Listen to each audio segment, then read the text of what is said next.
एक तरफ तो कोविड धीरे धीरे खत्म होता जा रहा है, दूसरी तरफ बीकॉम के एग्जाम सर पर आ रहे हैं।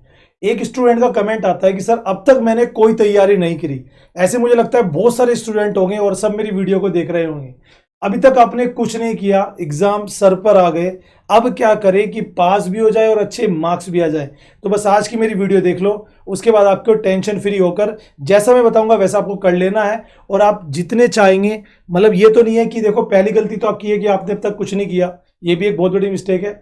लेकिन कोई बात नहीं, देर आए दुरुस्त आए, कोई टेंशन की बात नहीं है, अब भी टाइम है। जैसे कि आपको पता है कि कोई भी स्टेट हो, बीकॉम के एग्जाम्स की बात करें, चाहे वो फर्स्ट ईयर, सेकंड ईयर या फाइनल ईयर हो, आपके एग्जाम नियर अबाउट अप्रैल में स्टार्ट हो जाएंगे। यानी कि 1 अप्रैल से 15 अप्रैल यानी कि 15 अप्रैल तक कभी भी आपके एग्जाम स्टार्ट होने वाले हैं। You have only 1.5 month there, यानी कि मार्च और मिड ये फरवरी लगभग 10 दिन बचे हैं, ये खत्म होने वाला है। तो गाइस ऐसे में हम क्या करें कि हम पास हो जाएं। सबसे पहले मैं बताता हूं, वो जो गलतियां बच्चे करते हैं, वो जो आप गलती करने जा रहे हो उसे पहले ही देख लो। गलती क्या करते हैं, पूरे साल भर पढ़ाई नहीं पाते। हो सकता है कोई आप जॉब कर रहे हो सकता है आपने थोड़ी लापरवाही कर दी हो। अब एग्जाम टाइम पर आकर आप मार्केट में जाते हो, क्वेश्चन बैंक परचेज करके लाते हो, उसे रटते हो, एग्जाम देने चले जाते हो। ऐसे आप हो सकता है बाय तुक्का आपका लग जाए, आप पास हो जाओ, लेकिन आपके मार्क्स वही 30 से 40% के बीच में आ जाते हैं, क्योंकि यूनिवर्सिटी में चेकिंग 3rd क्लास होती है। ये बात सब जानते हैं, कोई स्टेप मार्किंग नहीं होती, एवरेज चेकिंग होती है। अब ऐसे में आपको एक गलती नहीं करनी है कि आप जाओ मार्केट में और क्वेश्चन बैंक ले आओ और उसका रट्टाफिकेशन कर लो। मैं आपको प्रैक्टिकली बात समझाऊं तो ध्यान से समझिए। देखो, अगर कोई भी क्वेश्चन बैंक है, ठीक है, क्वेश्चन बैंक में किसी भी सिलेबस का 40% होता है, यानी कि आप 40% को पढ़ते हैं। 40% में से आप कितना गेन करोगे, सपोज 30%, और 30% में से आप कितना लिख के आओगे, 20%। ये कैसे संभव है? सबसे पहली चीज आप ध्यान रखिए, आपको क्या करना है, बस आप 3-4 काम मेरे कहने से कर लीजिए, आपका बस बेड़ा पार हो जाएगा। ध्यान रखना, बस ये चीजें नोट कर लो जो मैं आपको कह रहा हूं। अगर आपने अब तक कुछ नहीं किया, अब आप पास हो जाओगे, चाहे आप बीकॉम फर्स्ट ईयर में हो, सेकंड ईयर में हो, थर्ड ईयर में हो। 2 चीज होती है आपके एग्जाम में, एक होता है न्यूमेरिकल्स और एक होती है थ्योरी। ठीक है, हम दोनों को अलग अलग कर देते हैं। ठीक है, अब बात आती है दोस्त न्यूमेरिकल के साथ क्या करना है। उससे पहले मैं थ्योरी कवर करा दूं यहां पे आपको। सपोज कीजिए कि आपके 10 चैप्टर्स है, ठीक है, आपके 10 चैप्टर्स है आपके सिलेबस में किसी भी सब्जेक्ट के, उसका आपको हाफ कर लेना है, क्योंकि आपके पास टाइम बहुत कम है। मान लीजिए आपने 10 में से 5 चैप्टर्स कर लिए।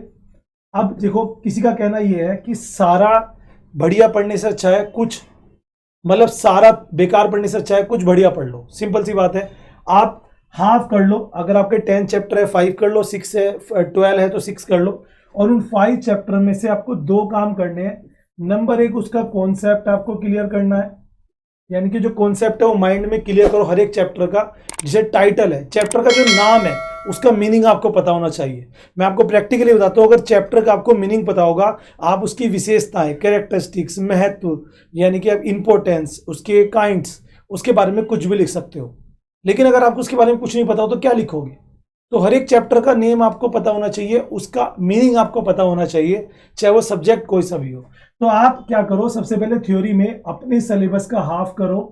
अपने सिलेबस का हाफ करके उसमें से आप उसका कॉन्सेप्ट और उसके शॉर्ट क्वेश्चंस ये आप पढ़ लो।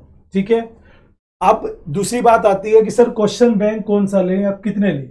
आप किसी भी यूनिवर्सिटी में हैं तो कम से कम आप 2 क्वेश्चन बैंक लो, थोड़ा तो पैसा खर्च लो, तब तक कंजूसी दिखाओगे पढ़ाई में। 2 कंपनी के क्वेश्चन बैंक लो, एक कंपनी के क्वेश्चन बैंक में आधा डाटा होगा, दूसरी कंपनी के क्वेश्चन बैंक में कम डाटा होगा। तीसरा काम आपको क्या करना है, ये जो 2 क्वेश्चन बैंक आपने लिए हैं, इन 2 क्वेश्चन बैंक से आपको क्या करना है, इससे आपको जो कॉमन क्वेश्चंस हैं वो आपको कॉमन क्वेश्चंस यहां से ले लेने हैं। ठीक है, और उन कॉमन क्वेश्चंस को आपको सबसे पहले याद करना है, ये आपका इंपॉर्टेंट पार्ट होगा। ध्यान रखना, जो क्वेश्चन, मान लीजिए 2 क्वेश्चन बैंक है, 2 क्वेश्चन बैंक में सेम क्वेश्चंस आपके आ रहे हैं तो वही बार बार रिपीट होते हैं, इस चीज को समझो और दोनों क्वेश्चंस को लो और उन्हें सबसे पहले याद करो।